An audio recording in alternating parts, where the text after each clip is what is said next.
दोस्तों नमस्कार। महाराष्ट्र में होने वाले बीएमसी चुनाव से ठीक पहले सभी राजनीतिक पार्टियों ने बीएमसी की गद्दी पर कब्जा करने के लिए एड़ी चोटी का जोर लगा रखा है। खासकर शिवसेना को बीएमसी की गद्दी से उखाड़ फेंकने के लिए विपक्ष के साथ साथ महाविकास अघाड़ी गठबंधन में उद्धव ठाकरे के सहयोगी पार्टी कांग्रेस ने भी शिवसेना के खिलाफ हुंकार भर ली है और कांग्रेसी नेताओं द्वारा दिए गए बयानों के अनुसार बीएमसी के चुनावी मैदान में कांग्रेस उद्धव ठाकरे से अलग होकर किस्मत आजमाएगी। लेकिन महाविकास अघाड़ी गठबंधन वाले उद्धव सरकार के बड़े घोटालेबाज छवि भी शिवसेना के लिए मुश्किलें पैदा कर चुकी है। बीएमसी की सत्ता हासिल करने के लिए सभी राजनीतिक पार्टियों ने जोर शोर से तैयारियां शुरू कर दी है, जिसमें भारतीय जनता पार्टी राज ठाकरे के साथ गठबंधन करके चुनावी मैदान में उतरने का फैसला भी ले सकती है। इसी क्रम में शिवसेना को खेल खेलते हुए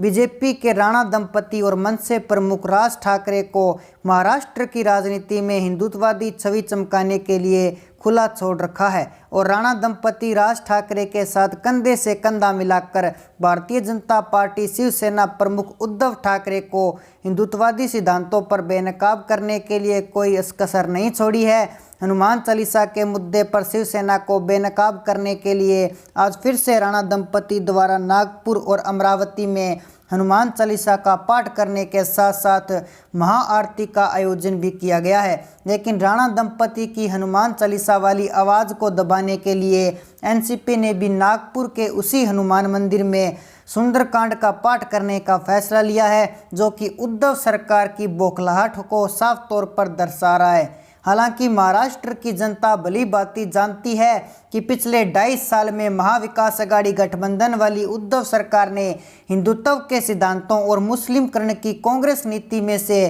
किसको ज़्यादा महत्व दिया है। जब से शिवसेना प्रमुख उद्धव ठाकरे ने एनसीपी सुप्रीमो शरद पवार और कांग्रेस अलाकमान सोनिया गांधी के सामने घुटने टेके हैं, तभी से शिवसेना के बदलते रुख को पूरी दुनिया ने देखा है। ऐसे में उद्धव ठाकरे के बदले हुए सिद्धांतों की चर्चाएं जाहिर है। खैर, सत्ता की कुर्सी के लालच में उद्धव ठाकरे ने शिवसेना के हिंदुत्व वाले सिद्धांतों को ताक पर रखते हुए मुस्लिमकरण की कांग्रेस की नीति को तो अपना लिया, लेकिन शिवसेना के राजनीतिक भविष्य पर कई तरह के सवाल उठ खड़े हुए हैं, क्योंकि उद्धव ठाकरे ना ही तो हिंदुत्व सिद्धांत को छोड़ने में कामयाब हुए और ना ही मुस्लिमकरण के कांग्रेस नीति को अपनाने में सफल हो पाए। उद्धव ठाकरे अपनी पार्टी शिवसेना के अपने सिद्धांतों को लेकर अगर में लटके हुए हैं।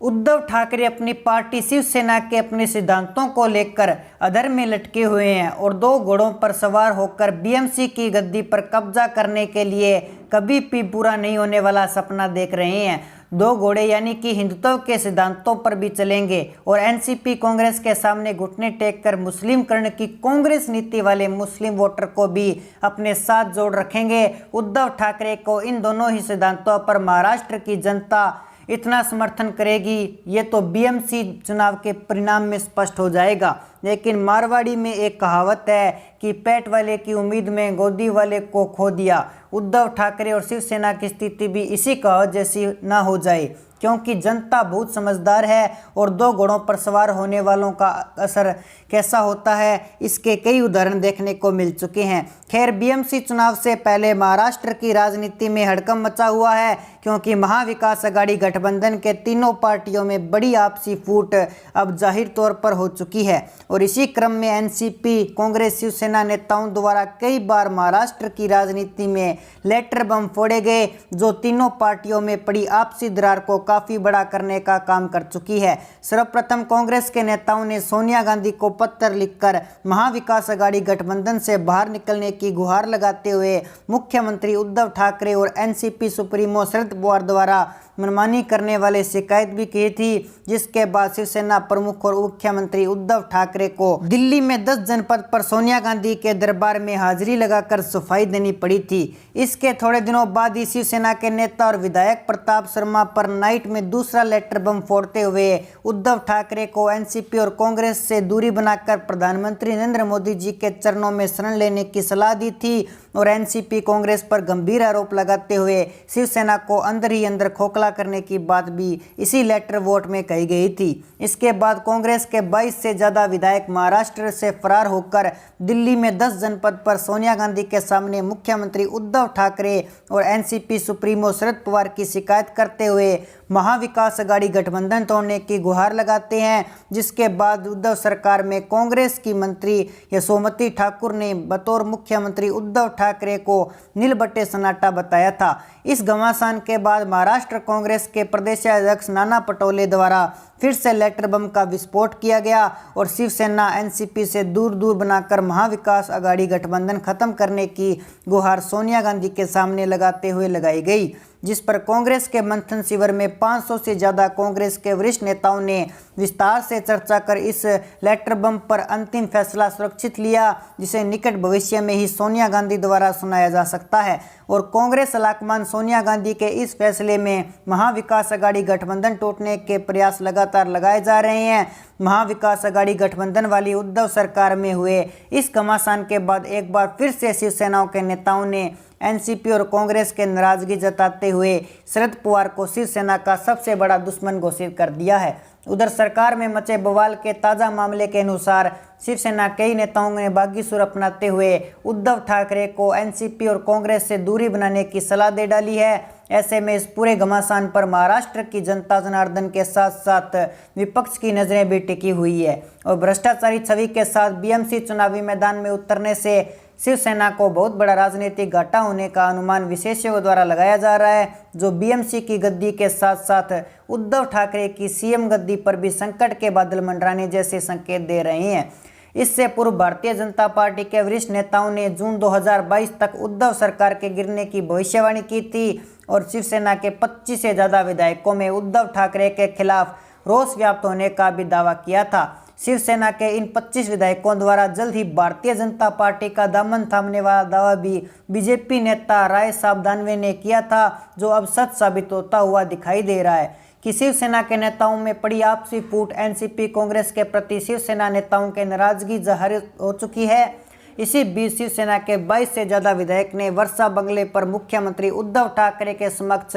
पेश होकर एनसीपी और कांग्रेस की शिकायत भी कर डाली थी। साथ ही इसी बैठक के दौरान शिवसेना के 22 विधायकों ने मुख्यमंत्री उद्धव ठाकरे पर उनके अनदेखी करने के भी आरोप भी लगाए थे, जिसके बाद मुख्यमंत्री उद्धव ठाकरे ने शिवसेना इन 22 विधायकों के क्षेत्रों में चल रहे विकास कार्यों पर रोक लगा दी थी।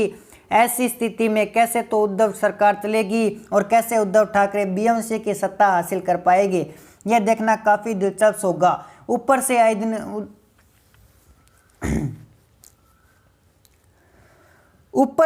दिन उद्धव सरकार के मंत्री जेल की सलाखों के पीछे जा रहे गृह मंत्री अनिल देशमुख 100 करोड़ रुपए वसूली कांड और ट्रांसफर पोस्टिंग के घोटाले में जेल की सलाखों के पीछे जा चुके हैं। उसके बाद एनसीपी नेता और उद्धव सरकार के मंत्री नवाब मलिक, जो शरद पवार के खासम खास हैं, राइट हैंड है, वे टेंडर फंडिंग और हवाला कारोबार के आरोप में जेल में बंद हैं। अब उद्धव ठाकरे के राइट हैंड माने जाने वाले परिवहन मंत्री अनिल परब पर केंद्रीय जांच एजेंसियां शिकंजा कस चुकी है। शिवसेना नेता अनिल परब के 60 ठिकानों पर छापेमारी करते हुए ईडी ने बड़ी कार्रवाई को अंजाम दिया है, जिसके बाद उधर सरकार के परिवहन मंत्री अनिल परब के जल्द ही जेल जाने की खबरें लगातार तेज हैं। इसके अलावा बीएमसी के स्टैंडिंग चेयरमैन और शिवसेना नेता जसवंत यादव पर करोड़ों रुपए के घोटाले का आरोप लगा हुआ है और केंद्रीय जांच एजेंसियां इसकी जांच में जुट चुकी है। इसके अलावा उद्धव ठाकरे के चहेते पूर्व मुंबई पुलिस कमिश्नर परमवीर सिंह केंद्रीय जांच एजेंसियों के शिकंजे में है